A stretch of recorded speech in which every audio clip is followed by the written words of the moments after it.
Hello everyone, welcome to my channel Shraddha's Gita Challenge, Day 70, અધ્યાય 2, શ્લોક number 23.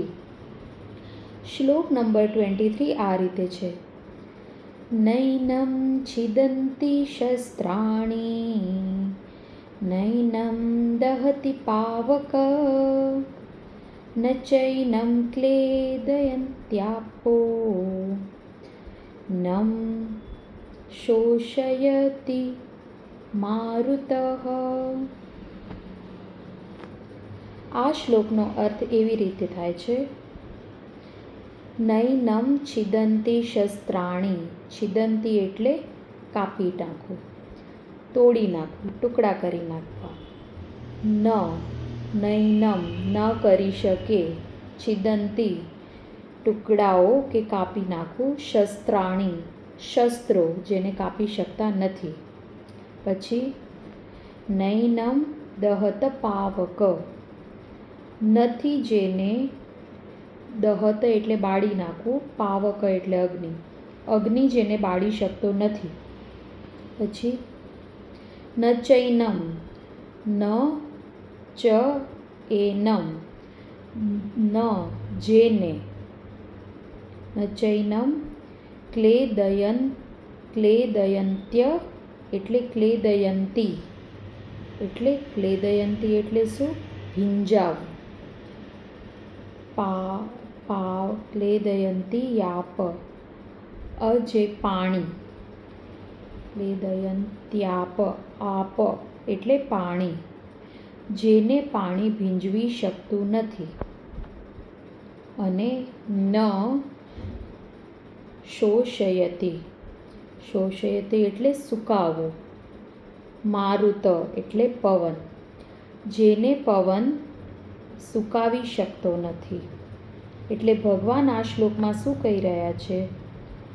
આત્માને કોઈ શસ્ત્ર કાપી શકતું નથી, કોઈ અગ્નિ બાળી શકતો નથી, પાણી એને ભીંજવી શકતું નથી અને પવન એને સૂકવી શકતો નથી. બરાબર છે?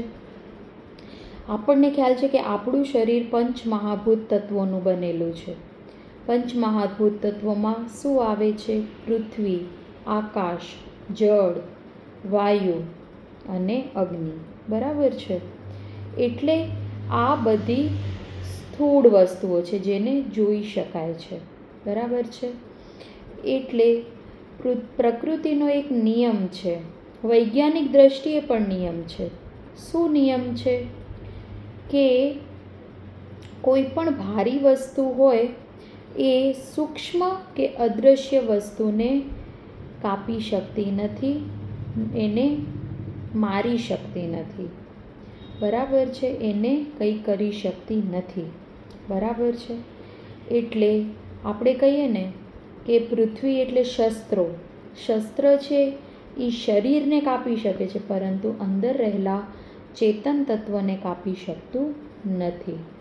બીજો વૈજ્ઞાનિક રીતે એ પણ એક નિયમ છે કે ઉર્જા છે ને એનો ક્યારે નાશ થતો નથી, એનું માત્ર સ્વરૂપ બદલાય છે. બરાબર છે?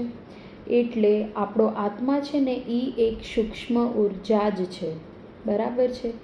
જ્યારે શરીરને કંઈ થાય છે ત્યારે આત્માને કંઈ થતું નથી. શરીરના નાશ થવાથી આત્માનો નાશ થતો નથી. એ ઉર્જાનું બીજા શરીરમાં રૂપાંતર થાય છે, એનું સ્વરૂપ બદલાય છે. બરાબર છે?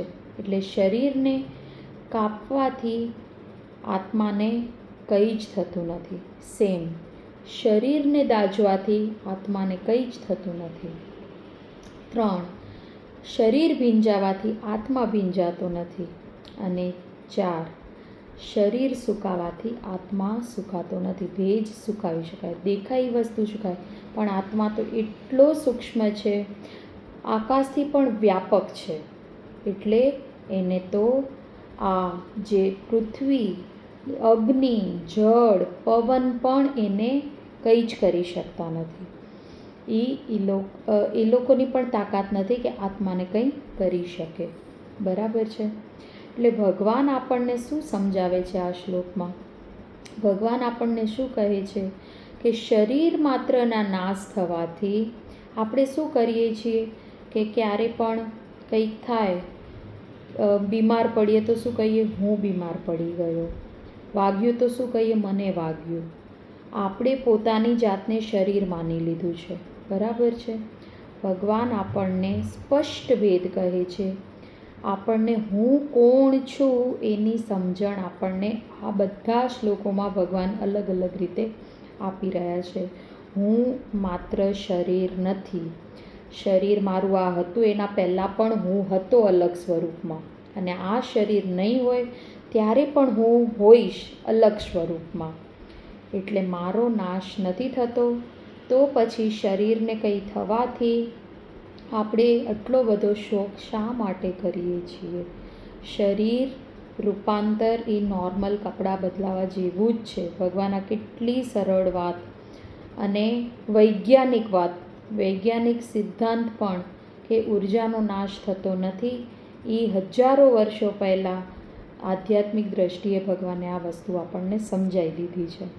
બરાબર છે. એટલે ભગવાન આપણને આ જ વસ્તુ કોના સાથે સરખાવે છે કે પૂર આવશે તો માણસ ચલો પૂરમાં તણાઈ ગયા, પણ એનું શરીર તણાય છે, આત્મા તો કહીએ ને ઉડી અને બીજી જગ્યાએ બીજા શરીરમાં પ્રવેશ કરી લે છે, એનું સ્વરૂપ બદલાઈ જાય છે. માણસ અગ્નિમાં બળે છે પણ આત્મા નથી બળતો.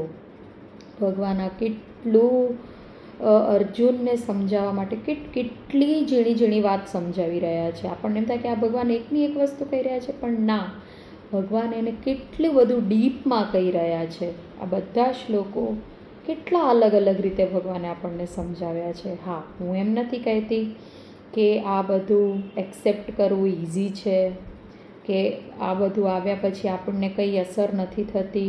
100% થાય છે. ચોક્કસ આપણા મનને દુઃખ તો થવાનું જ છે. જ્યારે કંઈ થશે ત્યારે શરીરને કંઈક થાય તો ઓબ્વિયસલી આપણને તકલીફ થવાની જ છે. બરાબર છે. પરંતુ ભગવાન એને શું કહે છે, એમના પાછળનો ભાવાર્થ શું છે, આપણને સમજાવવા પાછળનો ભાવાર્થ શું છે કે તકલીફમાં તું તારા મનને શાંત રાખ, તું પરિસ્થિતિનો સમતાથી સામનો કર.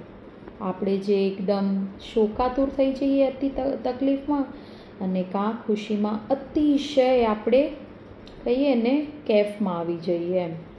પરંતુ બંનેમાં સમતા રાખવાનું ભગવાન આપણને મેઇન સમજાવી રહ્યા છે. બરાબર છે. તો તમને આ શ્લોક કેવો લાગ્યો? ગમ્યો હોય તો ચોક્કસ મારા ચેનલને સબસ્ક્રાઈબ કરો અને મારા વિડીયોઝને લાઈક કરો.